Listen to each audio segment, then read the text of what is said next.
When the sleek, silver Rolls-Royce Phantom of Benedict Ashworth coughed its last breath on a dusty Pennsylvania highway, the billionaire CEO expected another exasperated mechanic, another failed attempt to coax life back into his precision engine.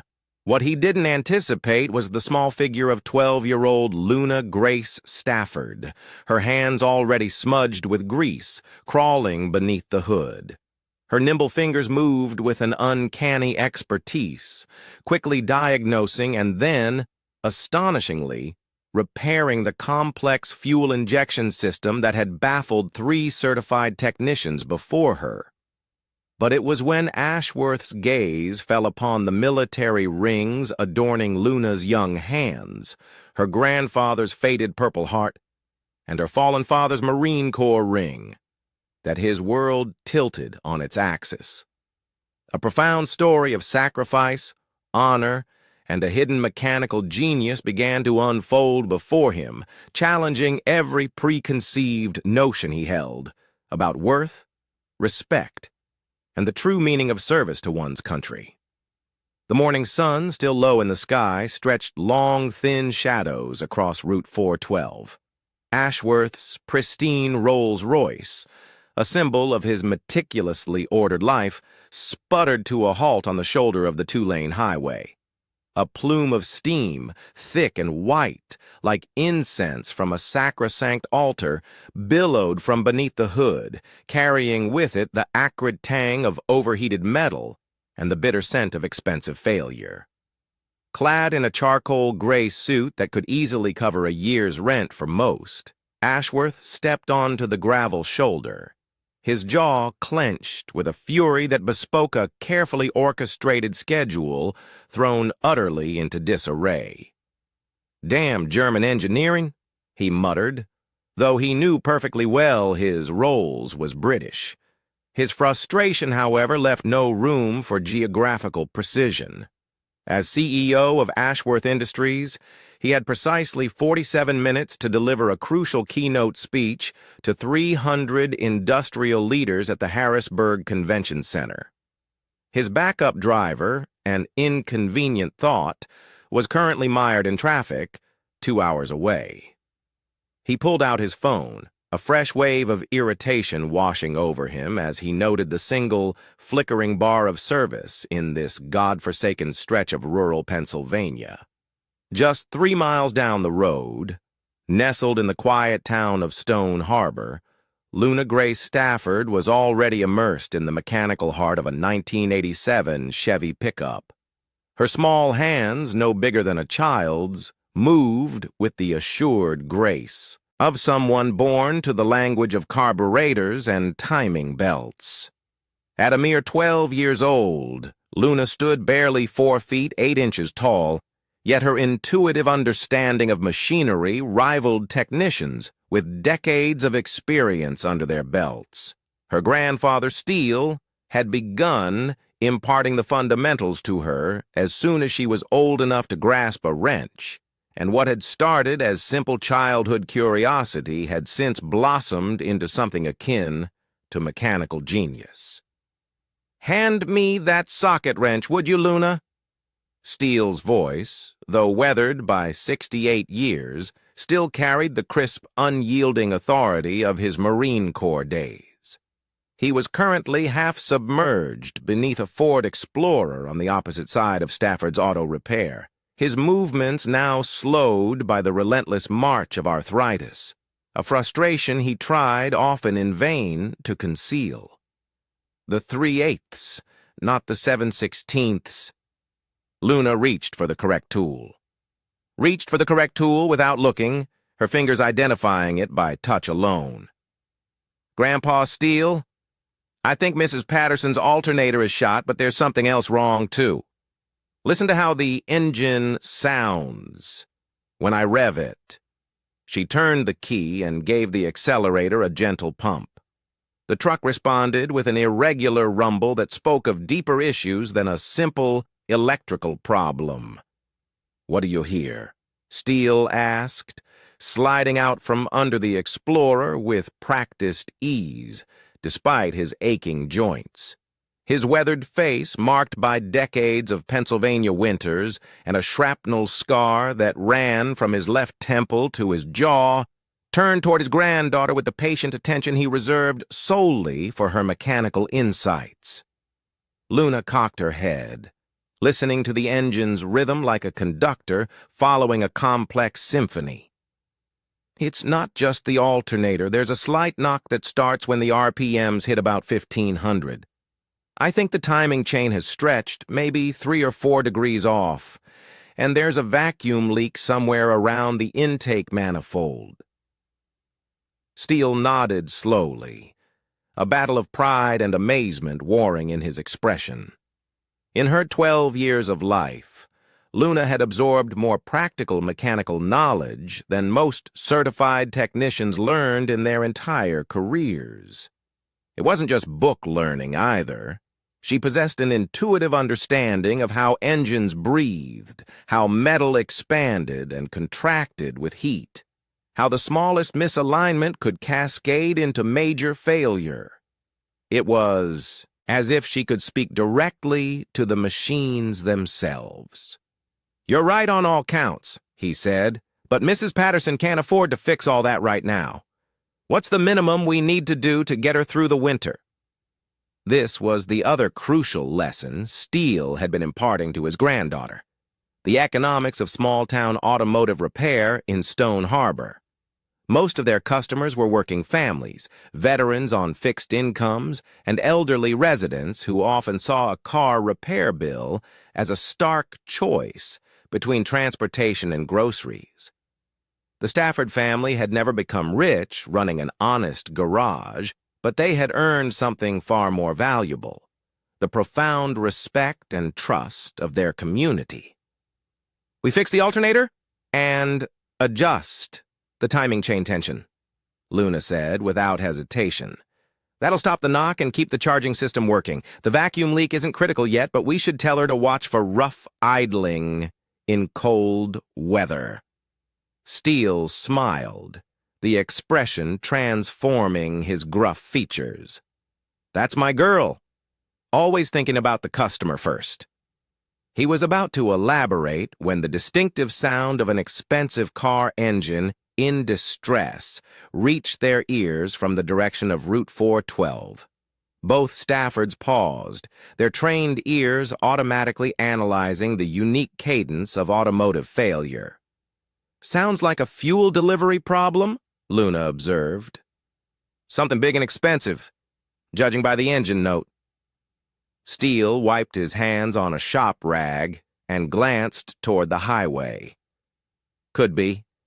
Want to take the tow truck and see if someone needs help?" It was a rhetorical question. The Stafford family had never once turned away a stranded motorist, regardless of their ability to pay. 10 minutes later, Luna sat in the passenger seat of their aging Ford tow truck as Steele navigated the short drive to Route 412.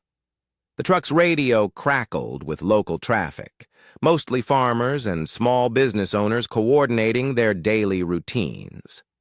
Stone Harbor operated on the intimate rhythms of a community where everyone knew everyone else, where favors were repaid with casseroles and borrowed tools, and where reputation mattered infinitely more than profit margins.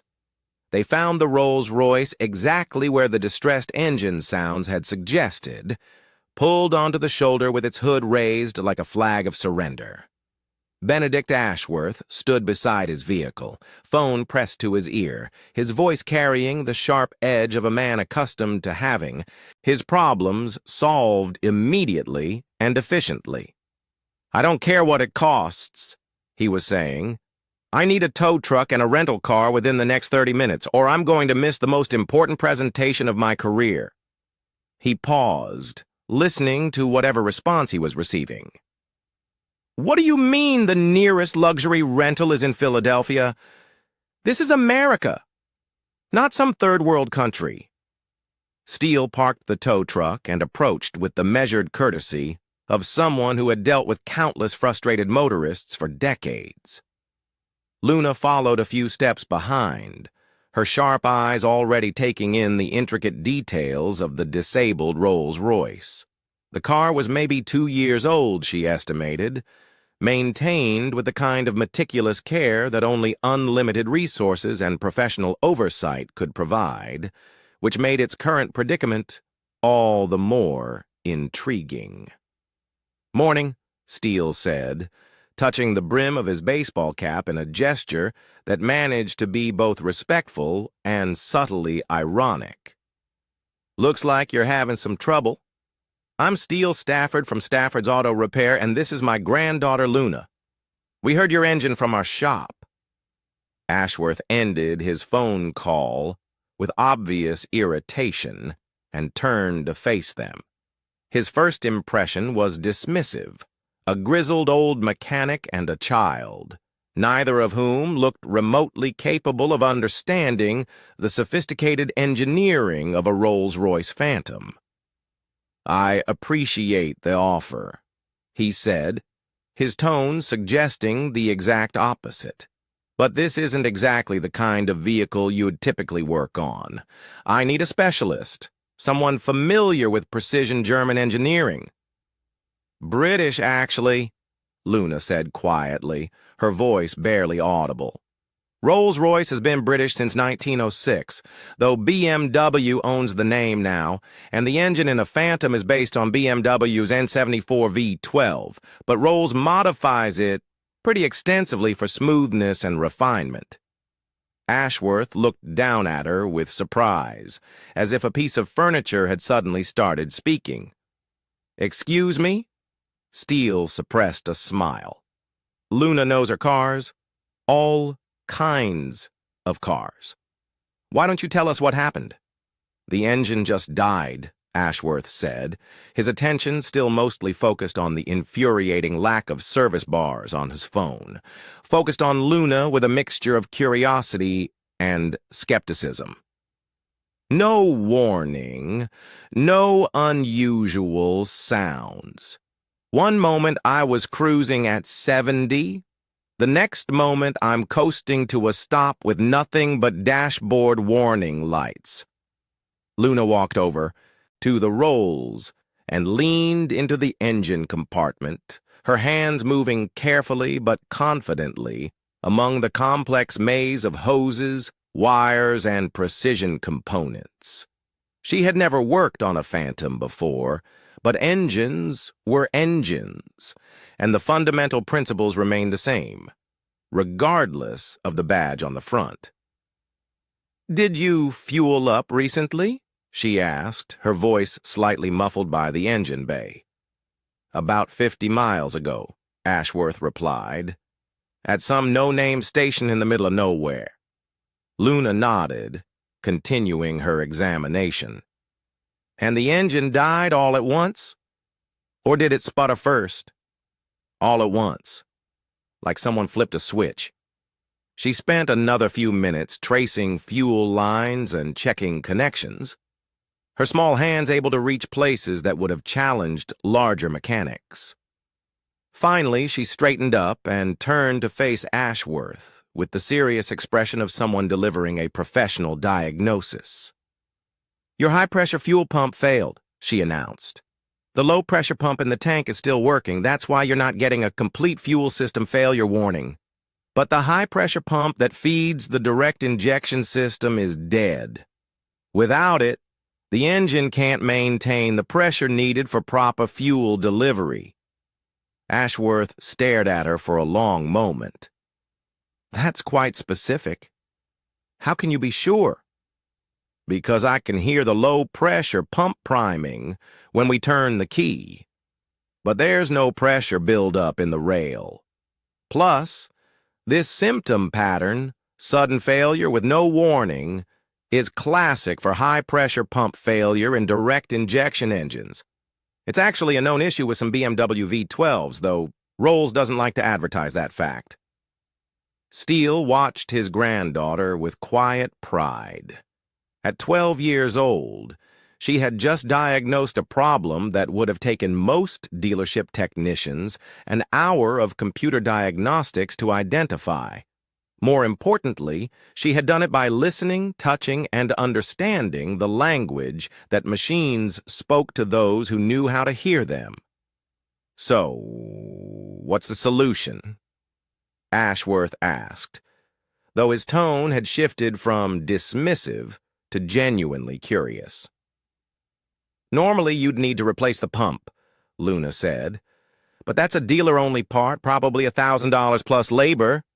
And you'd be looking at 3 or 4 days just to get it shipped here."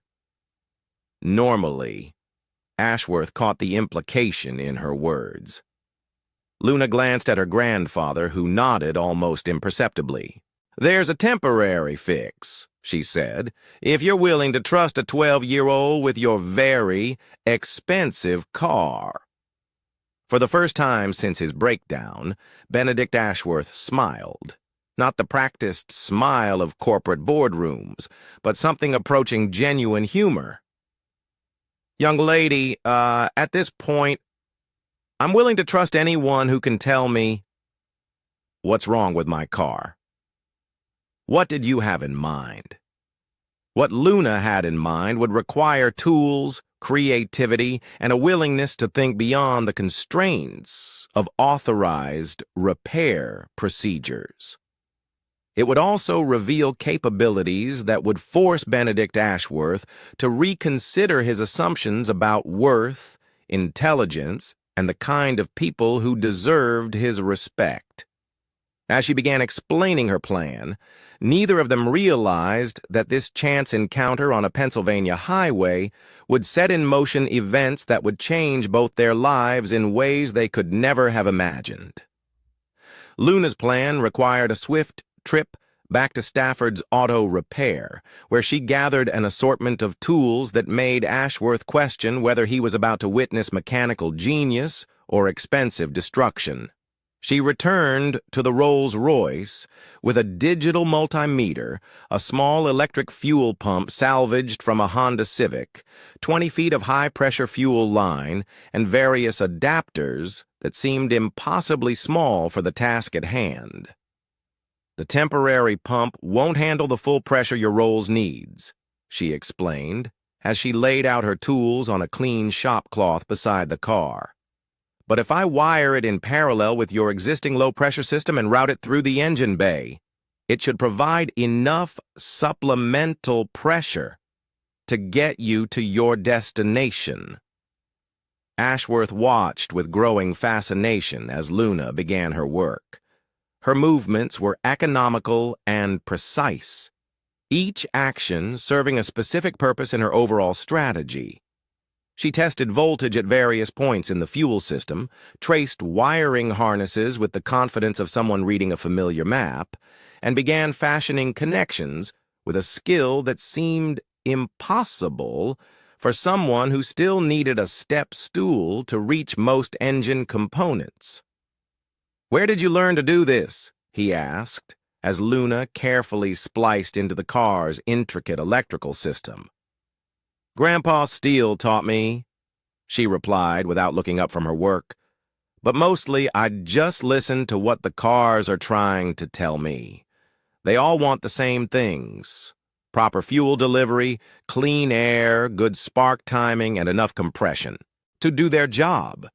The fancy parts are just different ways of accomplishing the same basic goals." Steele stood nearby, ready to assist, but careful not to interfere with Luna's process. He had learned over the years that his granddaughter worked best when allowed to follow her instincts, even when her methods seemed unconventional. "Luna's been taking apart engines since she was 8, he told Ashworth. "Started with lawn mowers and worked her way up to trucks. This is her first Rolls-Royce.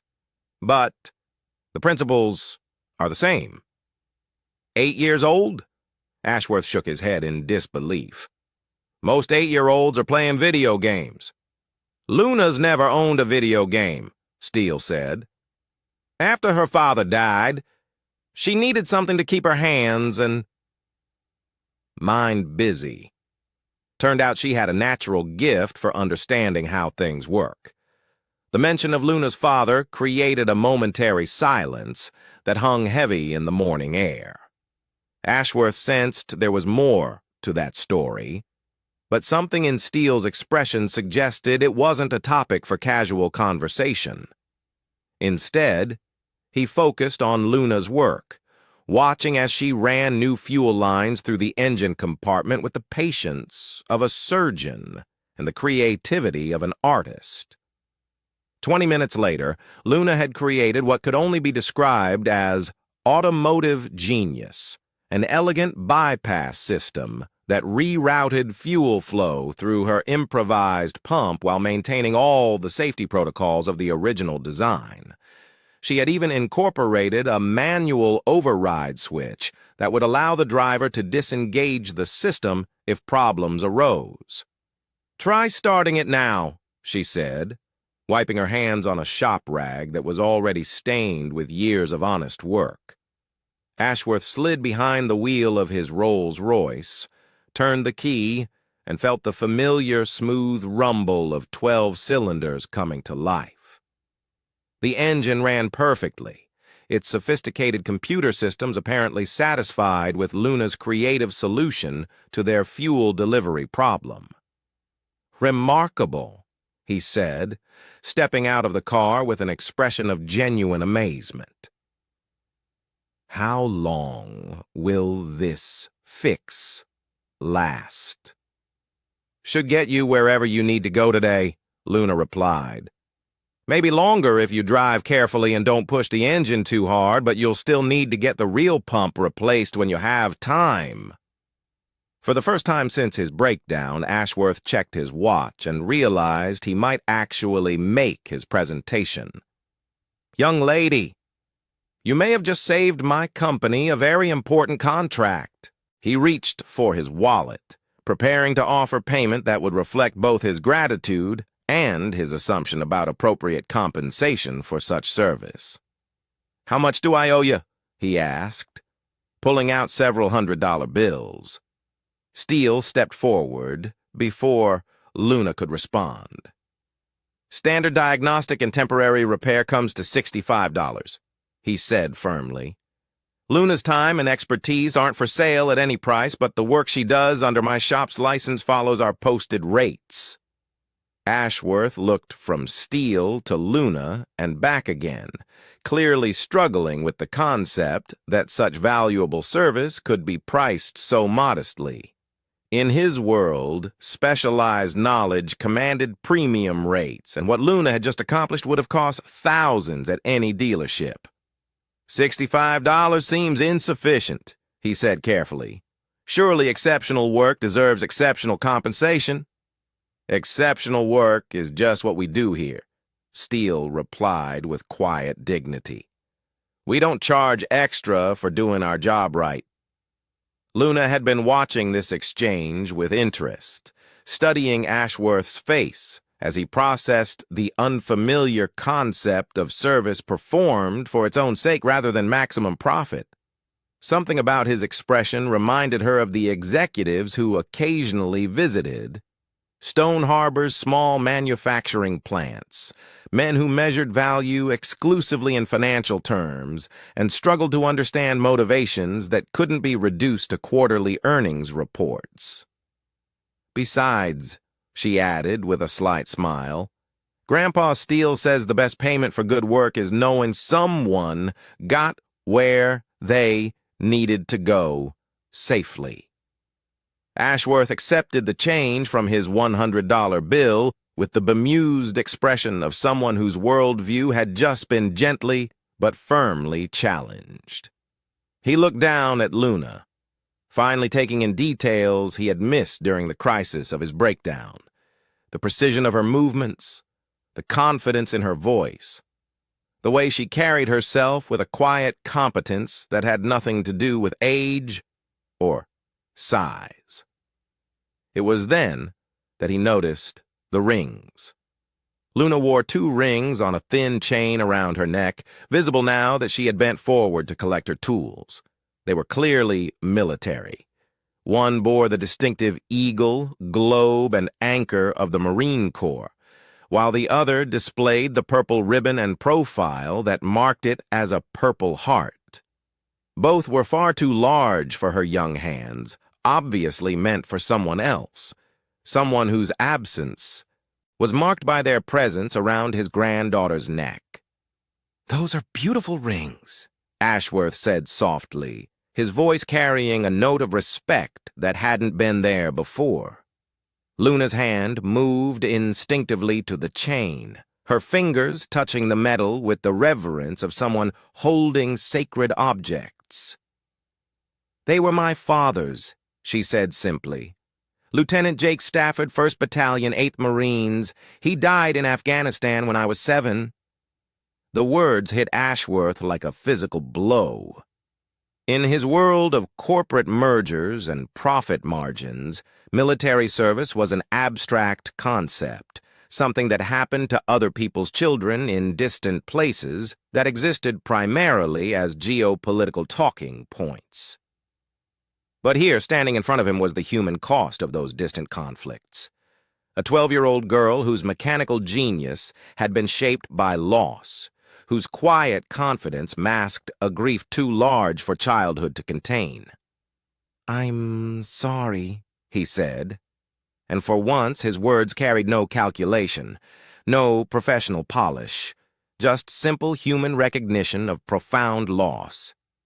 "He was a good Marine," Steele added, his voice rough with emotion he rarely allowed others to see. "Died trying to save his squad from an improvised explosive device. Could have stayed in cover, but that wasn't Jake's way. The Purple Heart was for wounds he received 2 months before his final deployment.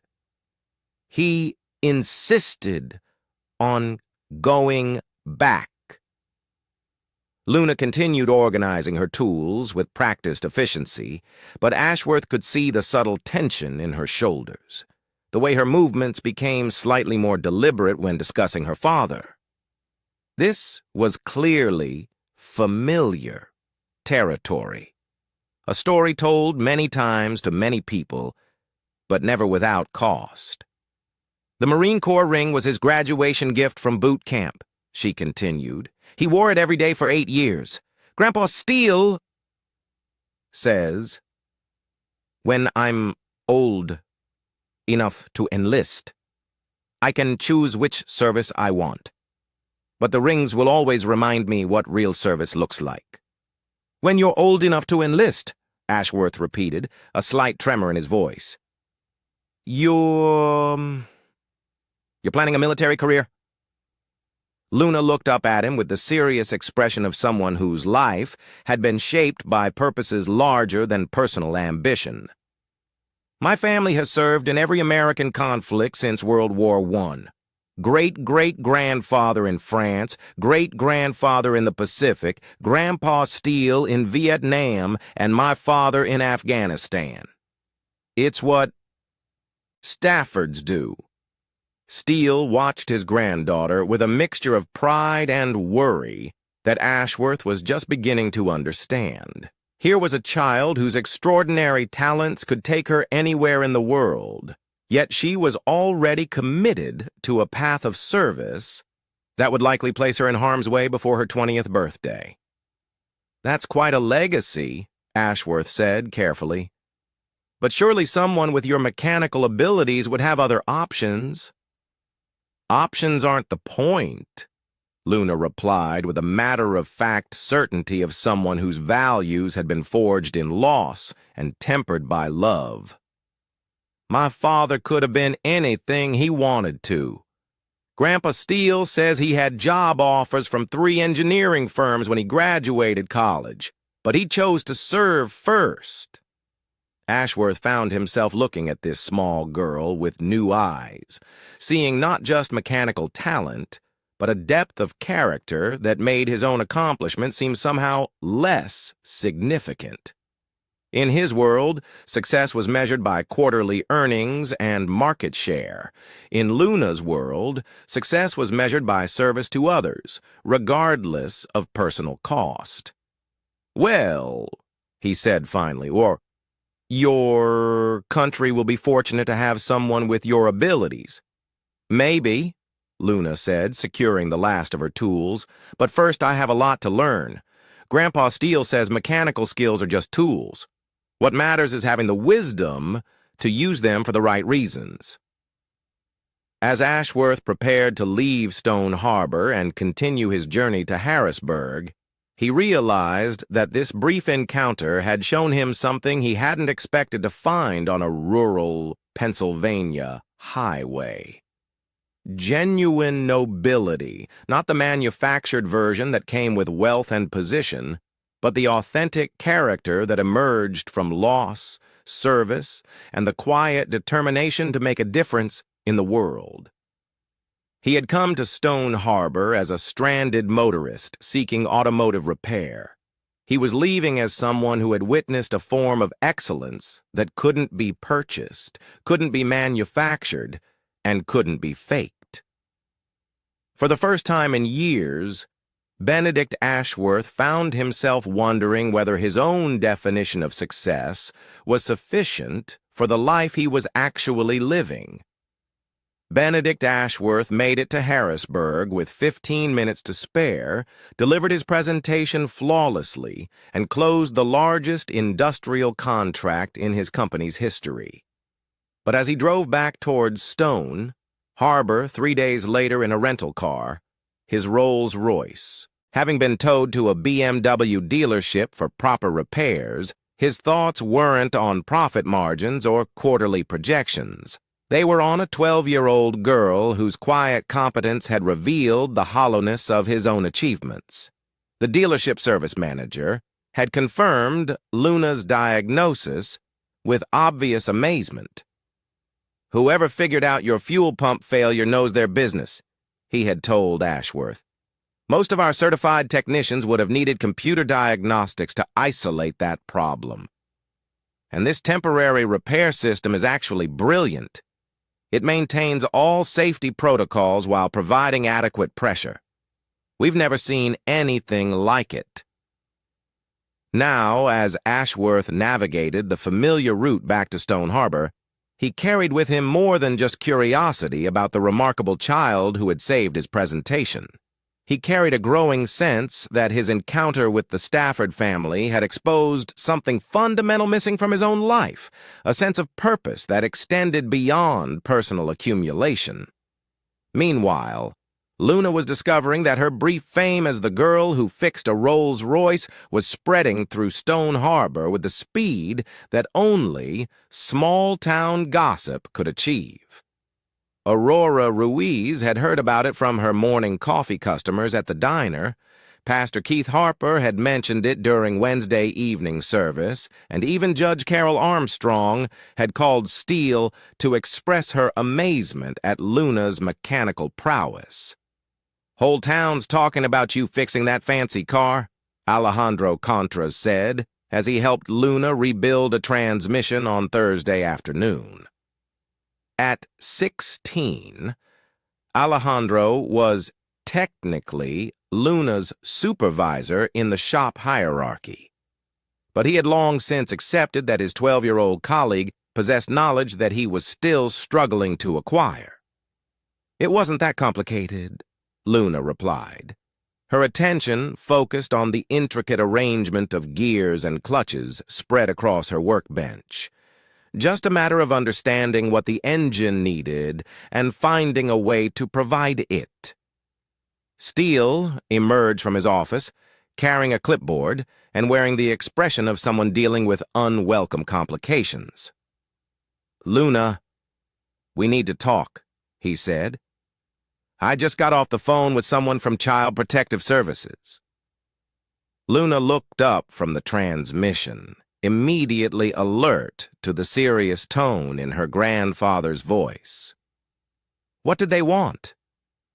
"It seems someone filed a report questioning whether a 12-year-old should be working on automotive systems," Steele said carefully. "They want to schedule a home visit to assess your living situation and educational arrangements." The implications hit Luna like a physical blow. Since her father's death 5 years earlier, she had lived with Steele in the small apartment above the auto shop, attending Stone Harbor Elementary during the school year and spending her afternoons and summers learning mechanical trades in the garage below. It was an unconventional arrangement, perhaps, but it had provided her with stability, love, and an education that no traditional curriculum could match. "Can they take me away?" she asked, the usual confidence in her voice replaced by something much more vulnerable. "Not if I can help it," Steele replied firmly. "But we'll need to show them that you're being properly cared for and educated. They're particularly concerned about you working with tools and chemicals that they consider dangerous for a child." Alejandro stopped his own work and turned to face them. "That's crazy," he said with the indignation of someone who had witnessed Luna's safety practices firsthand. "Luna's more careful with shop procedures than half the certified mechanics I know." Steele nodded grimly. "Unfortunately, bureaucrats don't always understand the difference between proper training and neglect. The investigator is coming Monday morning, and she'll want to interview Luna, inspect our living quarters, and review her academic progress." Luna felt a familiar tightness in her chest, the same feeling she had experienced in the months following her father's death, when every aspect of her life seemed uncertain and beyond her control. She had found stability and purpose in the rhythms of the auto shop, in the logic of mechanical problems and solutions. The thought of being separated from Steele and forced into some institutional care arrangement filled her with a dread that went beyond simple fear. "What do we need to do?" she asked, forcing her voice back to its usual steadiness. "First, we document everything," Steele said. "Your school records, your mechanical training, the safety protocols we follow, the community support we have. Then we make sure our living space meets their standards for cleanliness and child welfare." That evening, as Luna sat at the kitchen table, working on her algebra homework, while Steele prepared for the inspection, neither of them noticed the black sedan that had been parked across the street for the past 2 hours. Inside the vehicle, Detective Dawn Fisher was conducting her own investigation, not into Luna's welfare, but into the circumstances surrounding the Child Protective Services report. Fisher had been a police officer in Stone Harbor for 12 years, and she knew the Stafford family well. Steele was a respected community member whose military service and honest business practices had earned him widespread trust. Luna was known throughout the town as a polite, intelligent child whose mechanical abilities had helped numerous residents with automotive problems they couldn't afford to have professionally diagnosed. The timing of the CPS report, filed anonymously just 3 days after Luna's successful repair of a wealthy businessman's luxury car, struck Fisher as suspiciously coincidental. She had learned over the years to distrust anonymous complaints that arrived without corroborating evidence, particularly when they targeted families who lacked the resources to mount effective legal defenses. Her investigation had revealed that the report originated from a phone call made from a Philadelphia area code, describing concerns about a young child performing dangerous mechanical work without proper supervision or safety equipment. The caller had claimed to be a concerned citizen who had witnessed Luna working on automotive systems, but had refused to provide contact information or specific details about the alleged safety violations. Friday morning brought unexpected support from a quarter Luna hadn't anticipated. Dr. Paula Bishop arrived at Stafford's Auto Repair carrying a folder of medical records and wearing the determined expression of someone prepared to fight bureaucratic windmills. I heard about the CPS investigation, she told Steele without preamble. I've brought Luna's complete medical history, including documentation of her regular checkups, vaccinations, and the psychological evaluations I conducted after her father's death. Dr. Bishop had been Luna's pediatrician since birth, and her records painted a picture of a healthy, well-cared-for child whose emotional development had progressed normally despite the trauma of losing her father. More importantly, her documentation included detailed notes about Luna's mechanical activities, which she had consistently described as therapeutic and developmentally appropriate. The medical evidence supports Luna's continued placement with you, Dr. Bishop told Steele. Her psychological profiles show a child who has processed her grief in healthy ways, formed secure attachments, and developed age-appropriate independent skills. The mechanical work she does isn't exploitation. It's a constructive outlet that has helped her build confidence and purpose. Luna listened to this conversation with mixed emotions. She appreciated Dr. Bishop's support, but the clinical language reduced her life to a series of evaluation criteria that seemed to miss the essential truth. She and Steele were family, and their unconventional household worked because it was built on love, respect, and shared values. That afternoon, as Luna worked on replacing brake pads for Pastor Harper's aging Buick, she heard the distinctive sound of an expensive engine pulling into the shop's parking area. She looked up to see a silver Rolls-Royce Phantom, not the same one she had repaired, but clearly from the same automotive family, followed by a black SUV with tinted windows. Benedict Ashworth stepped out of the Rolls, but he wasn't alone. With him was a woman in her 30s wearing a professional suit and carrying a leather briefcase that suggested legal rather than mechanical business. Behind them, two men in dark suits emerged from the SUV with the measured movements of private security personnel. "Good afternoon, Luna," Ashworth said as he approached her workstation. "I hope you don't mind the intrusion, but I've brought someone I'd like you to meet. This is Monica Ashworth, my daughter. She's a social worker specializing in child welfare cases." Luna straightened up from her work, immediately sensing that this visit was connected to the CPS investigation. Monica Ashworth had the careful observational skills of someone trained to assess family dynamics and child welfare, and she was clearly taking detailed, mental notes about Luna's work environment and demeanor.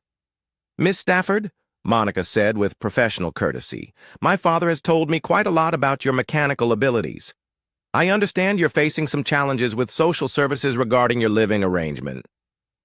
"Word travels fast in small towns," Luna replied carefully, unsure of Monica's intentions or allegiances. "Actually, word travels fast in certain professional circles," Monica corrected. "I've made some inquiries about your case, and I'm concerned that someone may be using the system to target your family for reasons that have nothing to do with your welfare."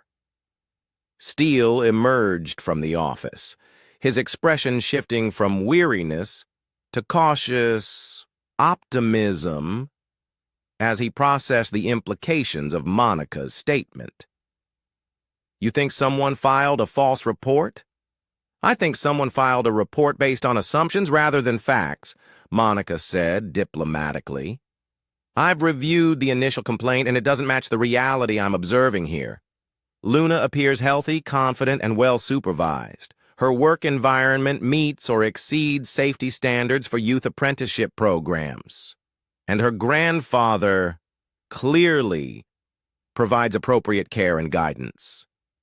Benedict watched this exchange with growing understanding of why he had felt compelled to return to Stone Harbor. His daughter's professional assessment confirmed his own intuitive sense that the Stafford family represented something authentic and valuable, the kind of principled life that his own wealth and success had somehow failed to provide. The question, Monica continued, is whether we can identify who made the report and what their real motivations might be. Because if this is harassment disguised as child welfare concern, there are legal remedies available. For the first time since learning about the CPS investigation, Luna felt a spark of hope. But she also sensed that this unexpected alliance with the Ashworth family was about to reveal complications she hadn't anticipated. Complications that would test not only her mechanical abilities, but her understanding of justice, power, and the price of standing up for what was right. The answer to Monica Ashworth's question about who had filed the CPS report came from an unexpected source Saturday evening. Clutch. Motor Jenkins arrived at Steele's apartment carrying a six-pack of beer and a troubled expression that spoke of moral conflict rather than mechanical problems. "Steele, we need to talk," Clutch said, settling into a kitchen chair that creaked under his substantial frame. "And Luna should hear this, too." Luna looked up from her homework, a report on the Industrial Revolution that seemed almost quaint compared to the very real industrial conflicts swirling around her own life. Something in Clutch's voice suggested that whatever he had to say would be more significant than her assignment on steam engines and textile mills. "You know, I've been doing some weekend work for Ashworth Industries," Clutch began carefully. "Maintenance on their heavy equipment, some consulting on their fleet management, good money, and they've always paid on time." Steele nodded. Clutch had mentioned the work several months earlier, proud to have landed a contract with one of the region's major employers. In a town like Stone Harbor, where steady work was precious and industrial jobs were disappearing, any connection to a successful company was worth maintaining. "Well, yesterday I was at their main facility doing some preventive maintenance when I overheard a conversation I probably wasn't supposed to hear," Clutch continued, "between two corporate security guys, some woman from their legal department." Luna set aside her homework, sensing that this conversation was about to become much more important than her academic obligations. "What kind of conversation?" "They were talking about you," Clutch said directly. "Specifically, they were discussing whether the situation with the Stafford girl had been adequately contained." The words hung in the kitchen air like smoke from an electrical fire, acrid and dangerous. Steele's jaw tightened with the controlled anger of someone whose family had been threatened by forces they couldn't directly confront. "Contained how?" Steele asked, though his tone suggested he already suspected the answer. "The legal woman, I think her name was Bailey or something like that, was saying that Mr. Ashworth's public association with a child laborer could create liability issues for the company. She mentioned that anonymous reports to appropriate agencies were sometimes necessary to protect corporate interests." Luna felt a cold certainty settle in her stomach. "They called Child Protective Services." "That's what it sounded like to me, Quiasht," Clutch confirmed. "The woman was particularly concerned about photos or videos of you working on that Rolls-Royce. Said it could be used by labor activists or competitors to suggest that Ashworth Industries endorsed unsafe working conditions for minors." Steele stood up abruptly, pacing to the window that overlooked the shop below. "So, they decided to destroy a 12-year-old's life to protect their public relations." "There's more," Clutch said reluctantly. "They were also discussing ways to encourage local contractors to reconsider their associations with businesses that might reflect poorly on Ashworth Industries' commitment to proper labor practices." The implications of that statement struck Luna like a physical blow. Ashworth Industries held significant influence over Stone Harbor's economy through their contracts with local suppliers, maintenance providers, and service companies. If they chose to use that influence to pressure businesses into avoiding Stafford's auto repair, they could effectively destroy Steele's livelihood within months. "They're going after the shop, too," Luna said, her voice barely above a whisper. "They're covering all their bases," Clutch agreed grimly. "Corporate reputation management, they called it. Making sure that Mr. Ashworth's momentary lapse in judgment doesn't create long-term problems for the company." Steele returned to the table, his expression grim but determined. "Did you recognize any of the people having this conversation?" The legal woman I'd never seen before, but one of the security guys was Garrett Powell. Used to be Army. I think seemed uncomfortable with the whole discussion, if that matters. Luna remembered Garrett Powell from Monica Ashworth's brief introduction, Benedict's head of security, who had accompanied him to the shop. The fact that he'd seemed uncomfortable with the corporate strategy suggested that not everyone in the Ashworth organization supported the decision to target her family. "What are we going to do?" Luna asked, though she was already beginning to formulate her own ideas about how to respond to this threat. "First, we document everything Clutch just told us," Steele said. "Then we call Detective Fisher and let her know what we've learned. If Ashworth Industries is using false reports to harass private citizens, that's a crime." "And then?" Luna pressed. Steele looked at his granddaughter with the same expression he had worn when explaining military strategy during their evening discussions about her father's service. "Then we fight back, but we do it smart, and we do it right." Sunday morning brought an unexpected congregation to Sacred Heart Community Church. Pastor Keith Harper's usual attendance of 67 had swelled to nearly twice that number, with many faces that rarely appeared in pews showing up to hear what had become known throughout Stone Harbor as the Stafford situation. Luna sat in her customary third-row seat, acutely aware of the whispered conversations and sideways glances that marked her as the center of community attention.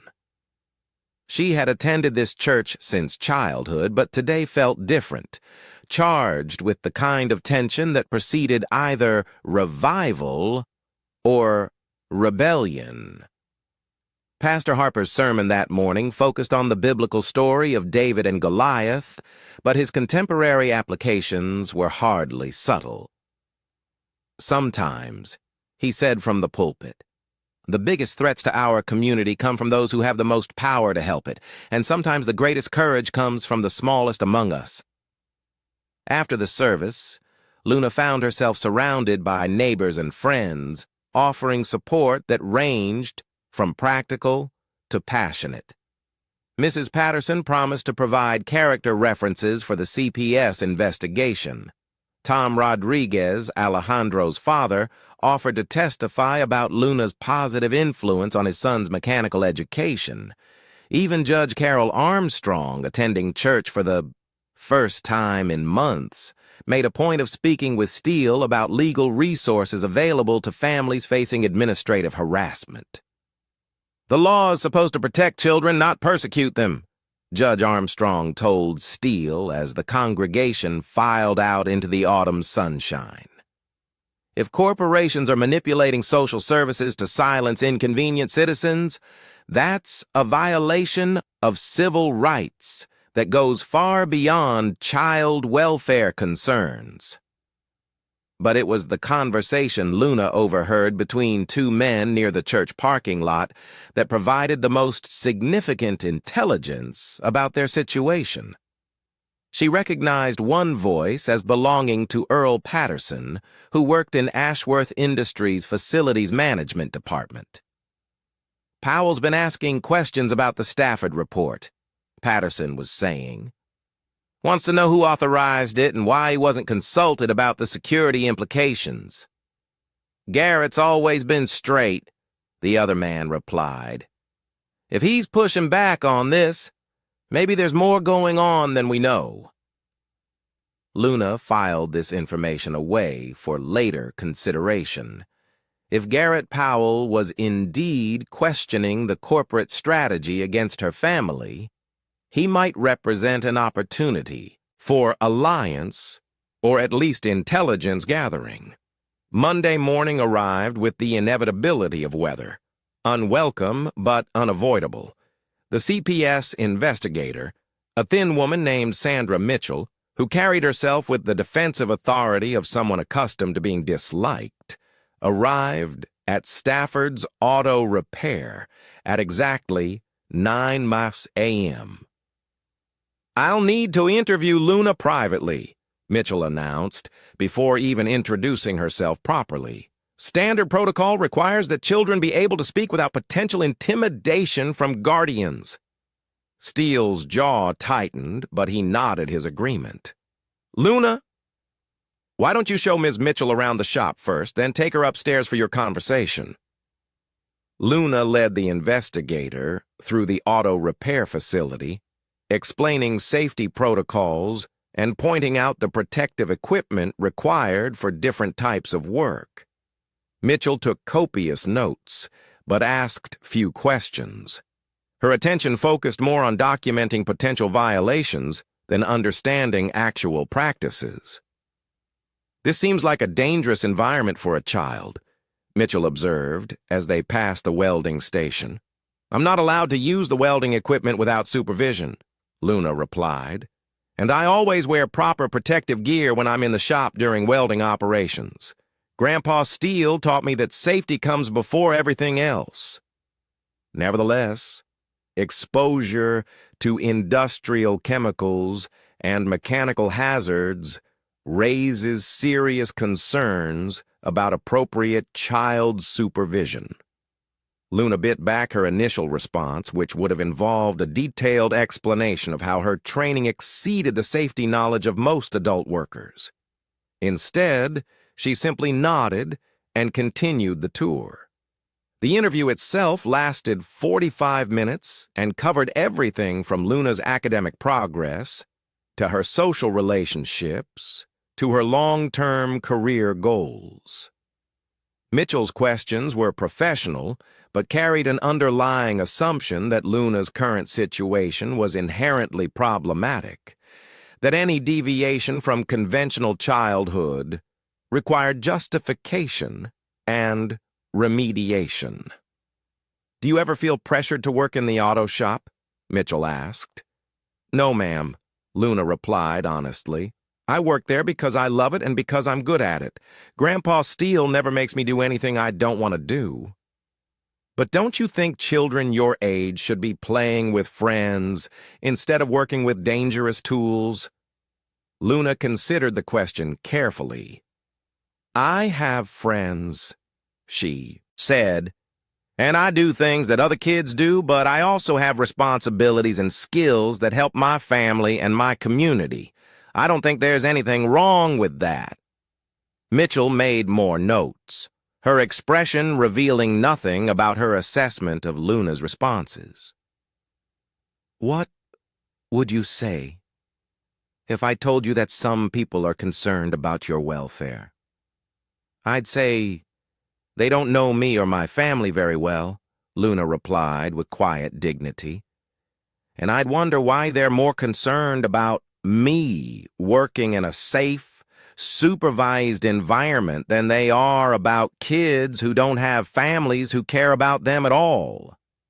It was a response that revealed both Luna's intelligence and her understanding of the broader implications of the investigation. She wasn't just defending her own situation. She was challenging the premise that her unconventional childhood represented a problem requiring official intervention. When Mitchell finally departed, promising a written report within 10 days, Luna and Steele were left with the familiar uncertainty that accompanies bureaucratic processes. They had presented their best case, documented their practices, and demonstrated their commitment to Luna's welfare.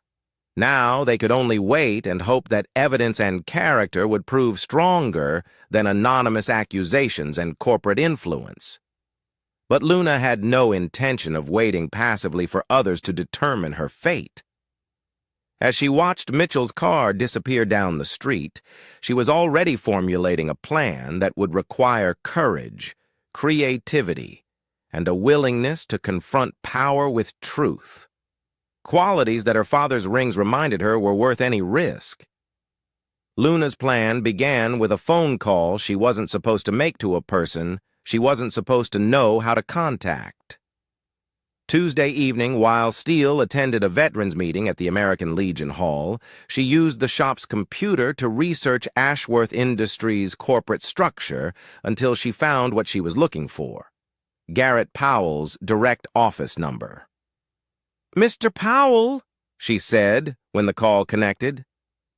"This is Luna Stafford. I think we need to talk." There was a long pause before Powell responded, and Luna could hear the careful calculation in his voice when he finally spoke. "Miss Stafford, I'm not sure it's appropriate for me to—" Luna interrupted with the quiet authority she had learned from watching Steele handle difficult customers. "I know you overheard the conversation about my family on Friday, and I know you were uncomfortable with what you heard. I'm calling because I think you're a decent person who got caught up in something that isn't decent at all." Another pause. Longer this time. "What makes you think I would help you?" "Because Clutch Jenkins says you served in the Army," Luna replied.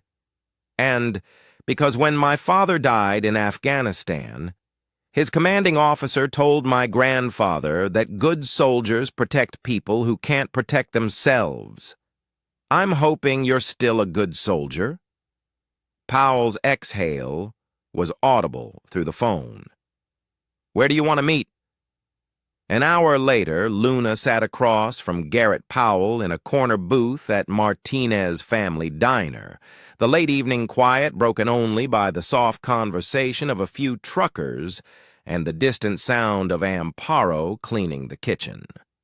Powell looked uncomfortable, not with the location, but with the moral complexity of the situation he found himself navigating. "I want you to understand something first," he said, stirring sugar into coffee he clearly didn't want. "I work for Ashworth Industries. They pay my salary, provide my health insurance, and fund my daughter's college education. Anything I tell you could cost me my job." Luna nodded gravely. "I understand, but I also think you understand that what they're doing to my family is wrong." "It's more complicated than wrong," Powell said carefully. "It's corporate risk management taken to an extreme that I find personally distasteful. But distasteful isn't the same as illegal. Filing false reports with Child Protective Services isn't illegal." Powell winced. "The reports weren't technically false. They were strategically interpreted. Your situation does involve a minor working with industrial equipment, which could be construed as a safety concern by someone motivated to see it that way." Luna felt a flash of anger, but forced herself to remain calm. "So they found a way to use the system against us that's technically legal, but completely dishonest." "That's a fair assessment," Powell agreed. "And it's why I'm sitting here talking to you, instead of pretending this conversation never happened." Luna leaned forward, her young face serious in the diner's fluorescent lighting. "What can you tell me about their plans? Are they really going to pressure local businesses to stop working with my grandfather?" Powell hesitated, clearly wrestling with competing loyalties. The legal department has prepared a list of contractors and suppliers who might be encouraged to reconsider their associations with businesses that could reflect poorly on Ashworth Industries' reputation. How many businesses? Enough to matter, Powell said grimly. Your grandfather's shop isn't the only target. Anyone who publicly supports your family could find their contracts under review. The scope of the threat hit Luna like a physical blow. This wasn't just about her and Steele. It was about intimidating an entire community into silence through economic pressure. They're trying to isolate us. They're trying to make this problem disappear quietly, Powell corrected. Corporate strategy assumes that most people will choose economic security over principle when forced to make that choice. Luna thought about the faces she had seen in church Sunday morning, the neighbors who had offered support without understanding the potential cost of that support. What if they're wrong about that assumption? Powell studied her with the appraising look of someone recognizing unexpected depth. Miss Stafford, are you asking me that question as someone seeking information or as someone planning something? Both, Luna said honestly. Powell was quiet for a long moment, his fingers drumming against his coffee cup in a rhythm that spoke of internal conflict. There's something else you should know, he said finally. Benedict Ashworth doesn't know about the CPS report or the pressure campaign. His legal department initiated both actions without his direct authorization. Luna blinked in surprise. He doesn't know. Rhonda Bailey has authority to manage reputational risks without executive approval for routine matters. She classified your situation as routine risk management. Routine? Luna's voice rose slightly before she caught herself. To her, yes. Bailey sees this as a standard corporate hygiene issue. Eliminate a potential public relations problem before it becomes a liability. She's handled dozens of similar situations involving environmental activists, labor organizers, and community advocates who posed theoretical threats to company image. Luna absorbed this information with growing understanding of how corporate power actually operated. It wasn't necessarily malicious, it was systematic, treating human lives as variables in risk assessment algorithms. In some ways, that was even more frightening than deliberate cruelty. So if Mr. Ashworth knew what his legal department was doing, she began. I can't speak, for Mr. Ashworth's potential reactions, Powell said carefully, but I can tell you that he's been asking questions about community relations lately. Questions that suggest his priorities might be shifting. What kind of questions?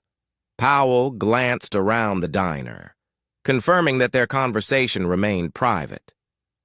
Questions about whether our corporate policies align with our stated values.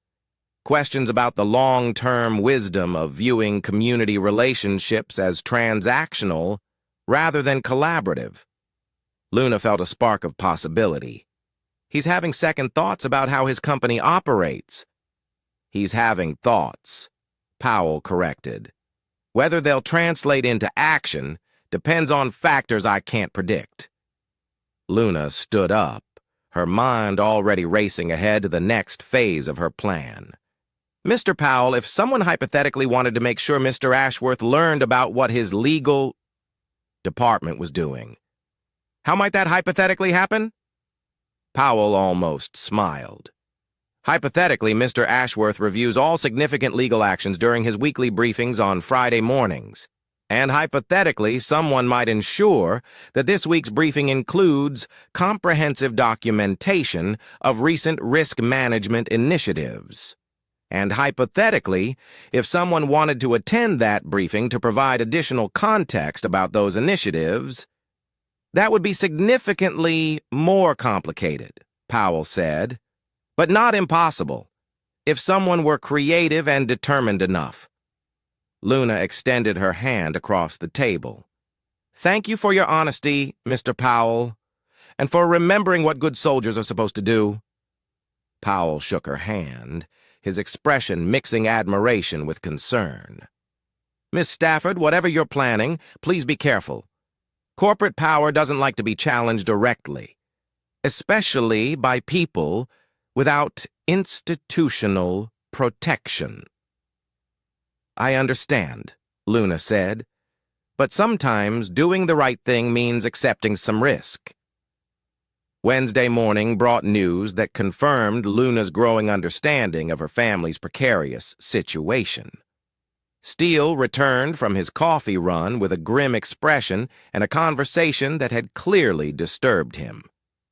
Earl Patterson just gave me a heads up, Steele told Luna as she worked on adjusting the carburetor in a 1995 Chevrolet pickup.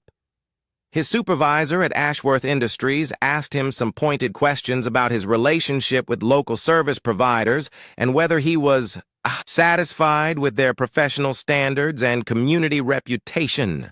Luna looked up from her work, carburetor adjustment forgotten. They're starting the pressure campaign. Looks that way. Earl's been bringing his personal vehicles here for maintenance for 8 years. But now, his boss is suggesting he might want to consider other options for the sake of maintaining appropriate professional boundaries. What did Earl say? Steele smiled grimly.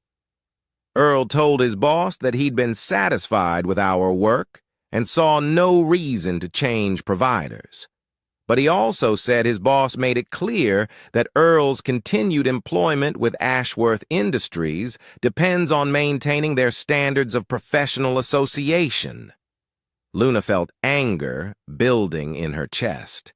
Not the hot, impulsive anger of childhood, but the cold, focused anger that came from watching bullies target people she cared about.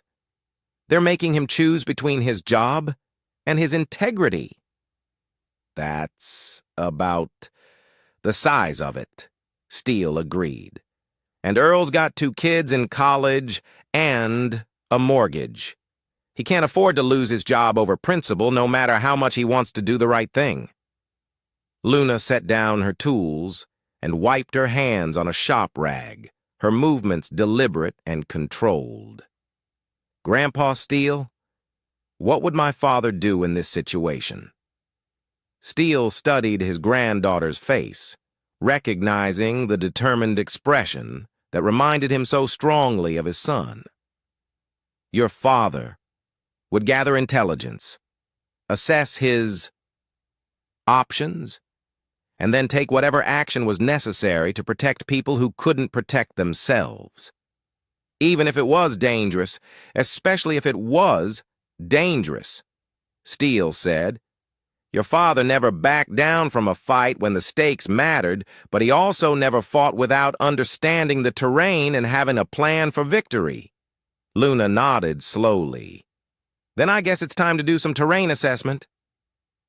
That afternoon, Luna made a series of phone calls that would have surprised anyone who thought of her primarily as a 12-year-old girl with unusual mechanical skills. She contacted Monica Ashworth to schedule a follow-up meeting about the CPS investigation. She called Detective Dawn Fisher to provide an update on new information about the harassment campaign. And she made one more call to a number she had memorized, but never used.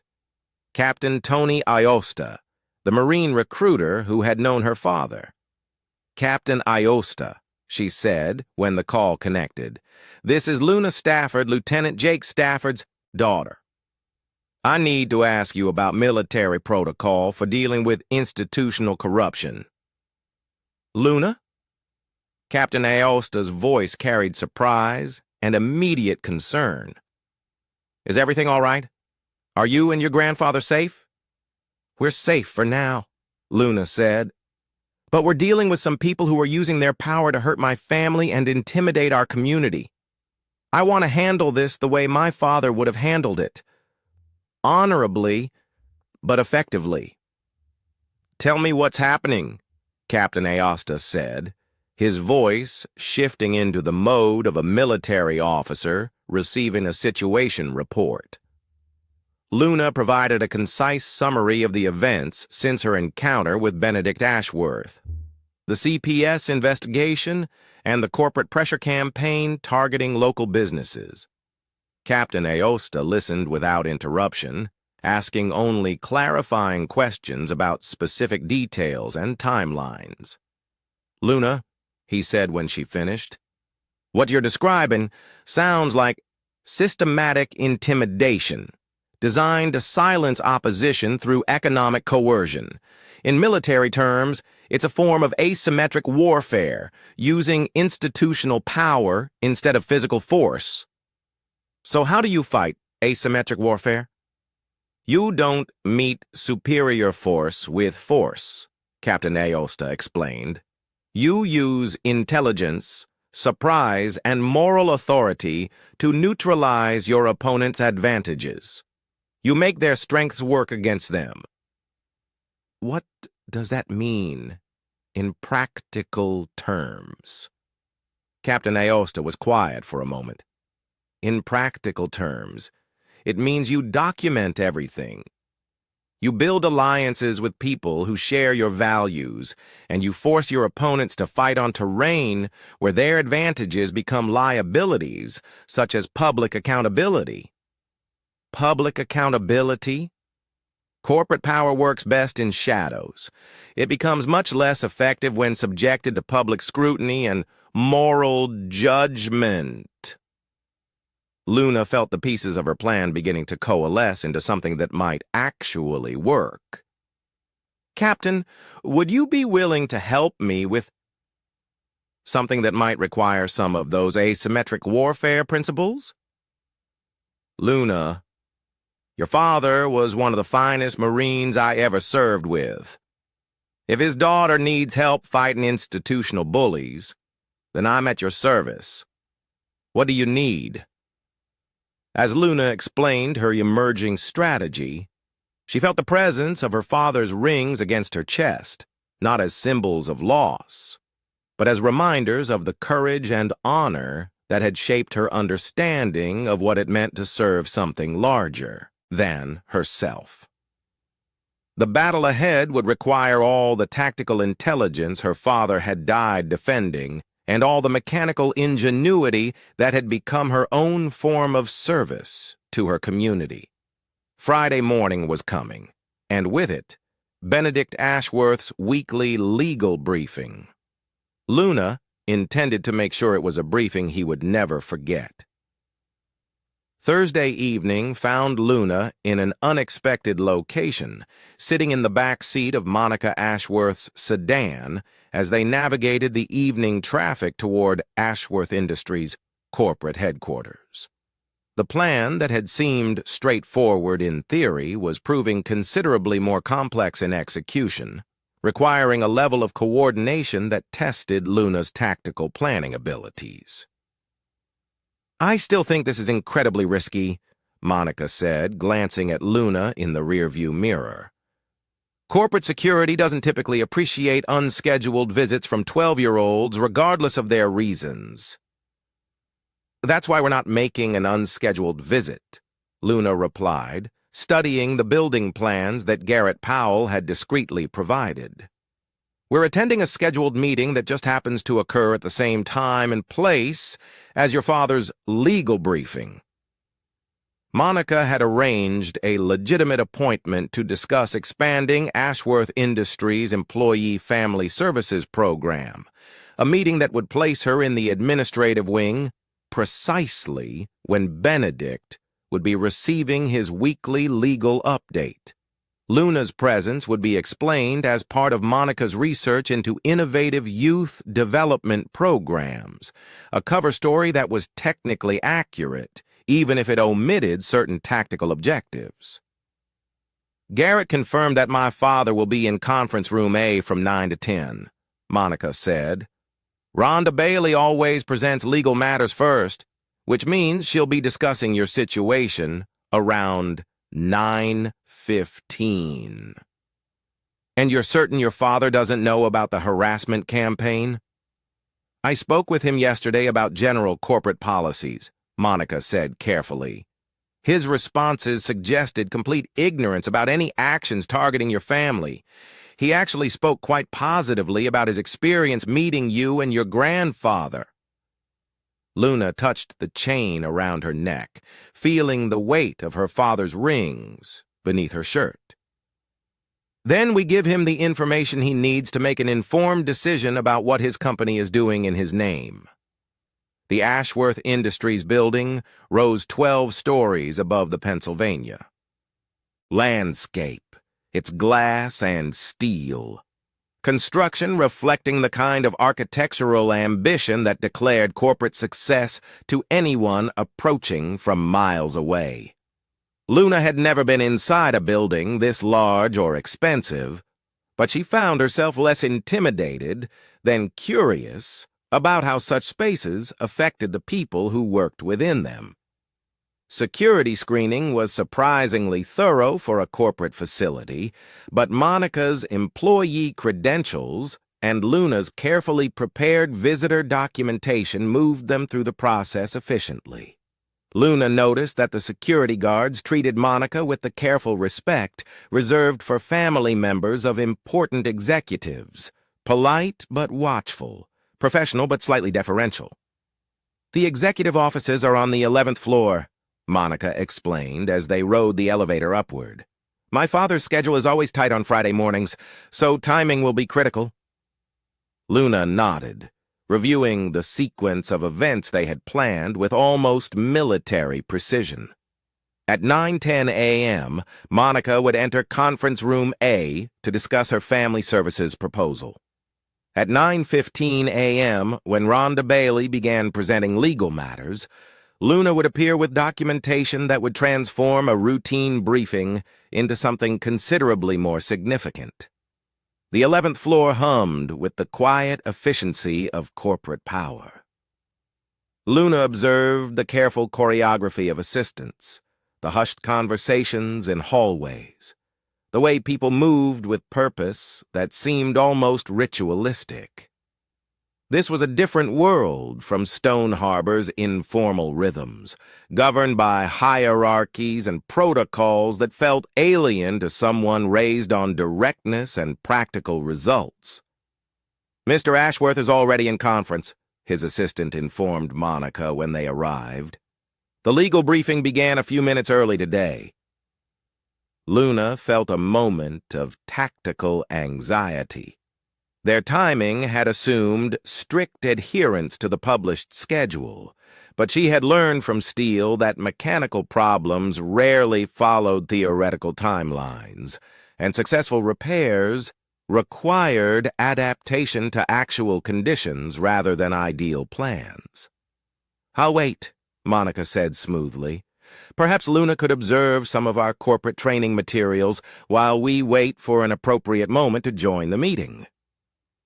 The assistant directed them to a small conference room adjacent to the main briefing area, where Luna could hear the muffled sound of voices through the connecting wall. She couldn't make out specific words, but the rhythm of conversation suggested a standard presentation format. One person speaking while others listened and took notes. "Can you hear what they're discussing?" Monica asked quietly. Luna pressed her ear to the wall, using skills developed from years of diagnosing automotive problems through subtle audio cues. "There's a woman speaking," she whispered. "Sounds formal, like she's reading from prepared notes. And your father asked a question about community relations about 2 minutes ago." Monica checked her watch. "That sounds like Rhonda. Bailey starting the legal review. She always begins with routine matters before moving to more sensitive issues." "Which means she's about to discuss the Stafford situation," Luna said, her pulse quickening with anticipation and anxiety. Through the wall, they could hear the conversation becoming more animated. Benedict Ashworth's voice was clearly audible. now asking questions that carried an edge of surprise and growing concern. Luna couldn't make out the specific words, but the tone suggested someone receiving information that contradicted their assumptions about company operations. "Something's wrong," Monica said, her expression shifting from confidence to worry. "My father sounds upset." Luna listened more carefully, trying to distinguish individual voices and emotional content. "There are 3 people talking now," she reported.